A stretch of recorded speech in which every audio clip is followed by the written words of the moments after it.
video where a lot of effort is put in, but the reward is almost nil.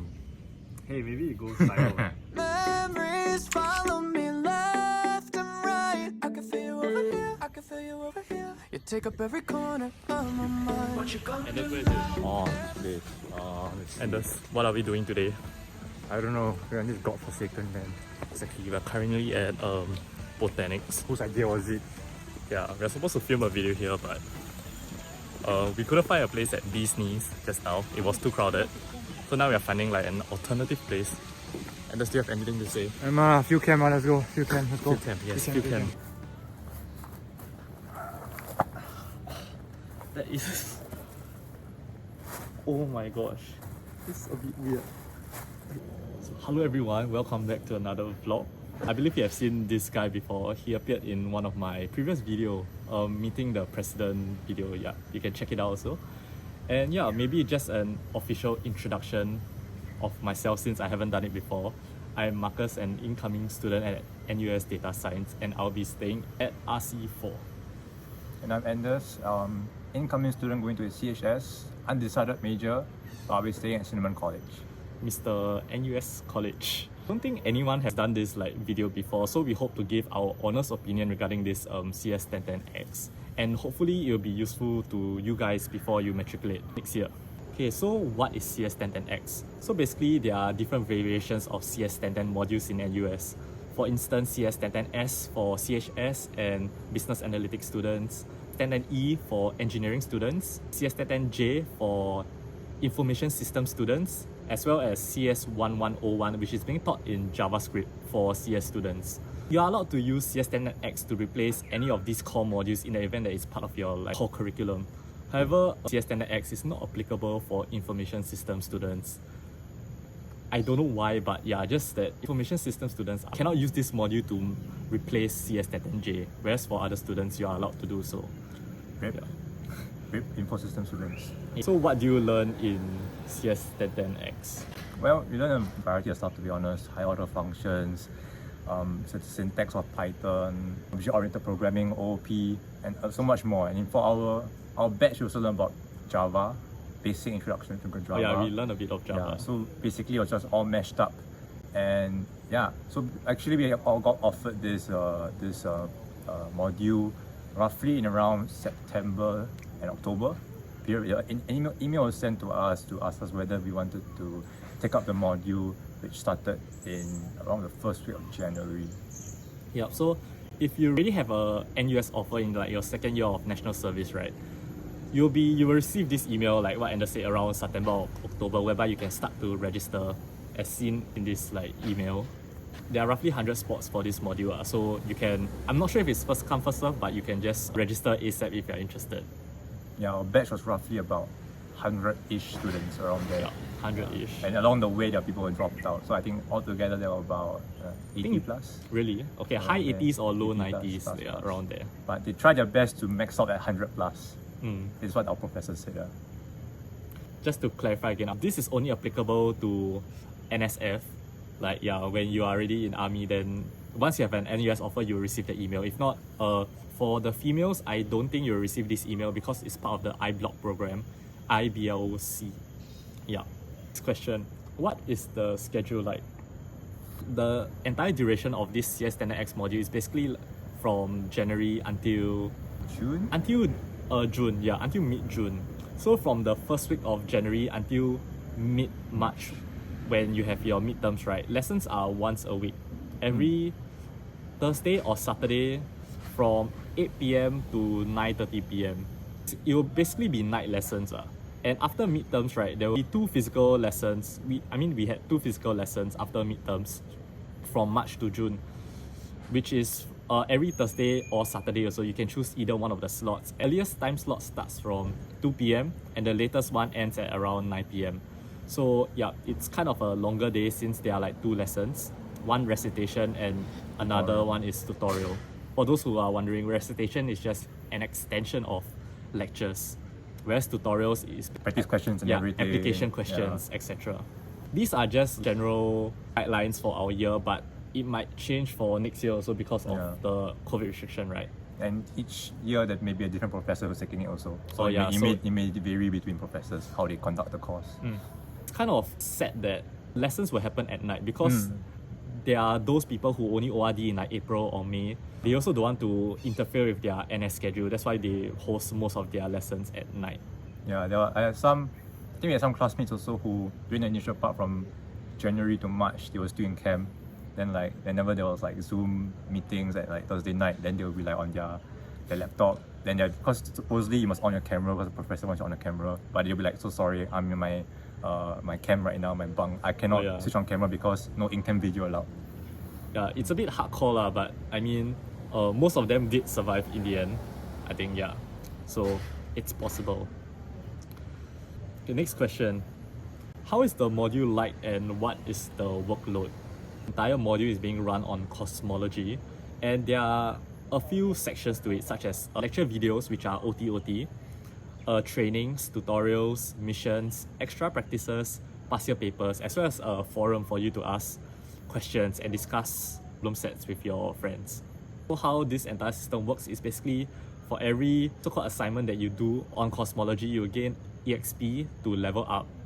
And then once you hit a certain mark, for instance level 35, right, part of it will count into your grade. For the breakdown, they just said 33% of your entire grade is from coursemology itself. Oh yeah, so 33%. Yeah, then the rest of it is from midterms, final exam, class participation. Yeah, I think that was it around like that.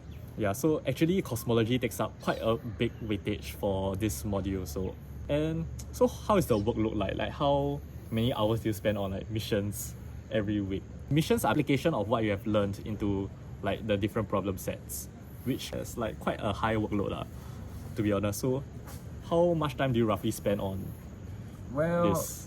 It really depends. I mean, the initial part, the beginning of January to the end of January, I didn't really have any much work to do, so I spent literally every single day.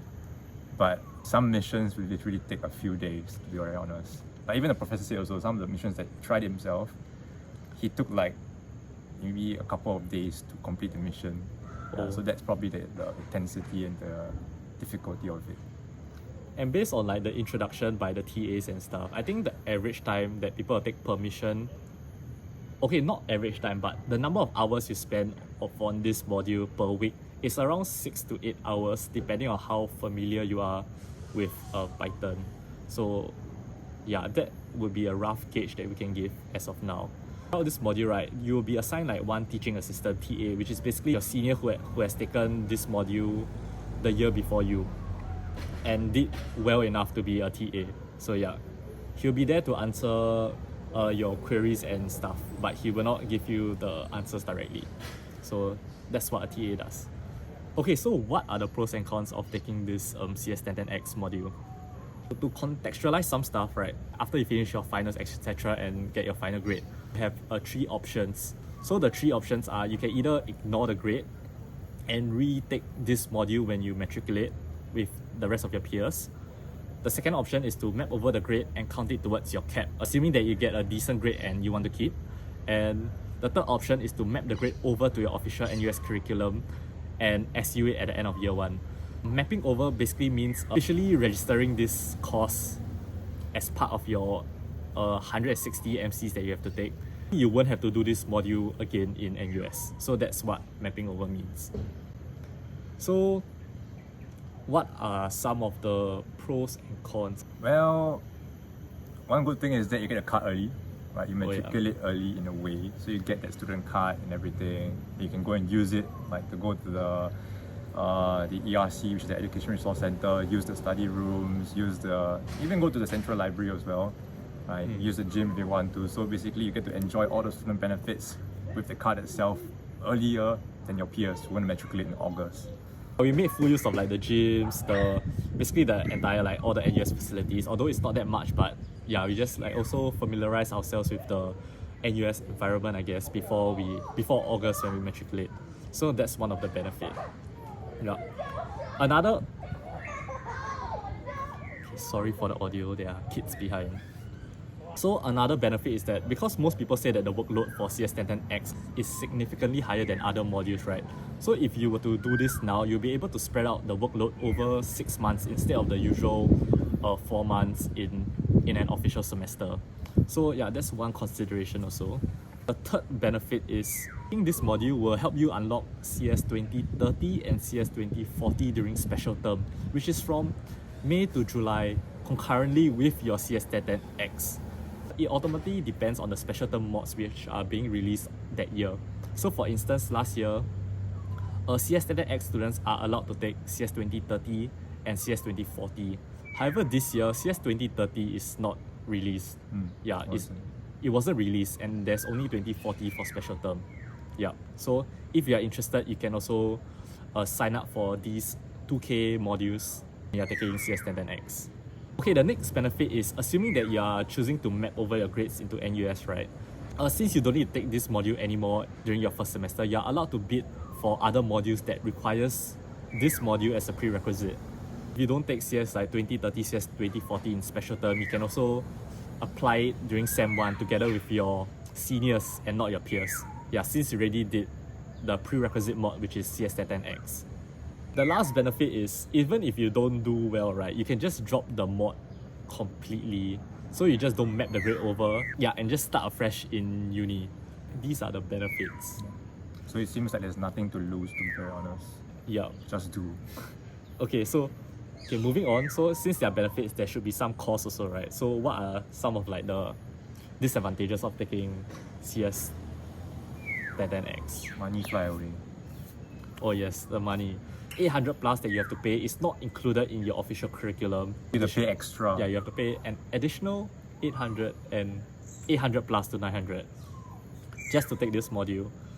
However, for NUS scholars, right, you do not need to pay because it's covered under your scholarship. Just that you have to map over the grade into NUS. You can't drop the grade completely. So yeah, for scholars, you guys can take note.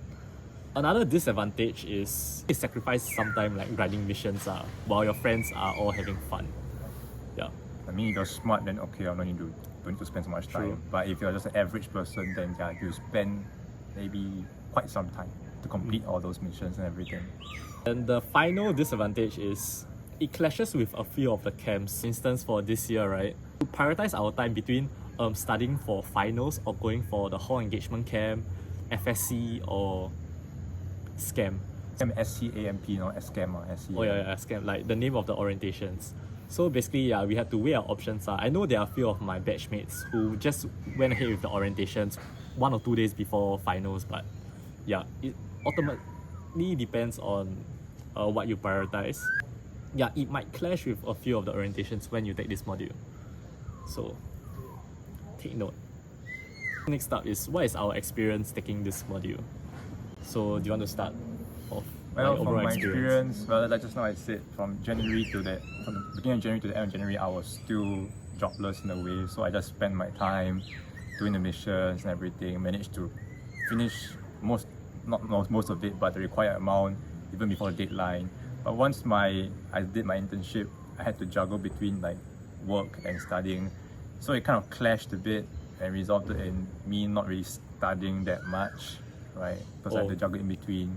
And to be honest, after a while, I lost motivation also because just work was just piling up in the office. So I had to clear all of that.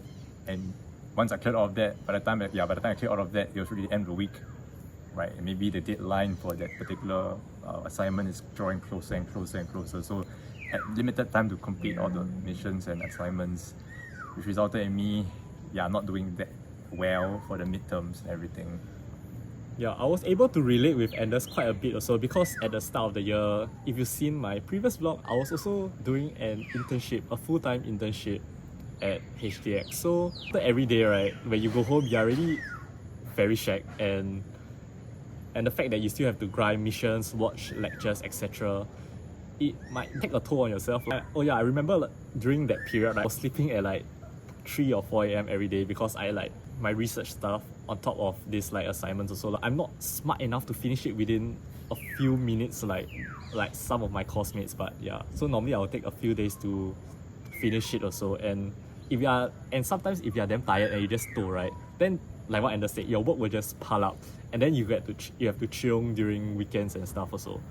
So I would say that although having internships and this might be a little intense, but it's definitely doable because a lot of our coursemates are doing like both concurrently also. Yeah, and also to add on, my TA was working part-time from all the way from January to June. So yeah, I think it's possible to multitask, just that you have to stay very disciplined, finish the missions as soon as it comes out. Yeah. Maybe what makes it tough for maybe like the NSFs who haven't ORD yet is like maybe they got limited internet connection, their camps or whatever, maybe not enough data to complete the mission and stuff. Maybe they just bring a laptop to camp, and after an entire day of training, maybe they have not enough time to finish the missions and the assignments or what. So it may take a toll on them, right? Maybe they only have the weekend to complete all their stuff instead of like the whole week because of the trainings in camp and everything. Yeah, so for NSF, you guys can just take note of this. Yeah, because most of our coursemates, they actually ORD in November or like early January, February. Yeah. Some were in April also. Yeah, but I think there was a few of them. Few of them were in April. But some of them also managed to like juggle between that as well. So it's totally doable, right? Depends on whether you got the attitude and the motivation for it maybe. Yes. Okay, lastly, any tips and would we recommend this course? 10 out of 10 won't do it again. 10 out of 10 won't do it again. Are you sure? We have yet to receive our results, you know. I won't even want to do it again, so sorry. I don't want to do it again. I don't want to go through the struggle and everything again. Okay, would you recommend this CS1010X to your juniors? Even if you have programming experience, maybe. Okay, for me, I didn't have much programming experience. So when I went in, a bit clueless of what's going on. They did say that, okay, even though you have no programming experience, you'll still be able to do it. But admittedly, you may not be able to do it, because most of it is just problem solving. So if you have no problem solving skills, then GG. Okay, to give some context, okay, actually this mod is beginner friendly, especially if you guys have no programming experience, just that the workload is rather high. So yeah, I understand where Anders is coming from. But if you were to ask me, right, whether I would recommend this module, yes, because technically you have nothing to lose. Like as mentioned earlier in the video whereby we talked about, we weighed the pros and cons, right? Actually, the only downside is you paying $800 for this module. To me, that was the only downside. And because most of the lessons are also at night, so it doesn't interfere with your schedule, be it like, even if you are not taking an internship, right, it takes up like 1 day a week. You still can go out during the day. So unlike other variations of it, right, like CS1010S, which purely teaches Python only, for CS1010X, they teach both Python and a little bit of Java, maybe around 5% Java. 5% of the curriculum will be teaching Java. So it really helps for all those higher level modules, for example CS2030 and CS2040, whereby both are being taught in Java. So you can kind of get like a head start also. Okay, not really a head start, but there will be slight overlaps also when you take this module. So it ultimately, I feel like this module will help you integrate smoothly into uni as compared to you being thrown into like deep well in Sem 1. Yeah, so all in all, if you want to take it, yeah, sure, just be prepared for it, you know. Yeah. One recommendation from one of my friends also was that he did the CS50 course by Harvard before he went in, right? So he did tell me that the first portion of the course was quite smooth and everything, because the concepts that were built upon using CS50 did help, they come in handy. So yeah, if you really want to get a head start in your NUS life and want to clear modules before even going for NSFs, then yeah, sure, go ahead. And I think you got time during NS, so don't get your brain, don't let your brain rot anything. Just learn, let's go to CS50 or whatever. I mean, you got courses from Harvard, MIT, Coursera and everything, Udemy. Just do it before you go for the CS1010X course. Yeah, it's always good to get a head start because the materials provided are, I wouldn't say they are the best, but yeah, it's better to get your resources online and other platforms and slowly take your time to integrate smoothly into programming, then you won't suffer that much for this module. Yeah, and then what I just said, problem solving. So I don't know how, but just build your problem solving skills. Maybe just play some Rubik's Cube or something like that, or like Sudoku, or I don't know, whatever that trains your problem solving skills. just go and improve problem solving skills. Eventually, it will carry over to programming somehow or another, maybe. Oh yeah, problem solving skills. It's hard to train, but for those who are very good at problem solving, you guys are just Next level. yeah, you guys are already like up there already lah.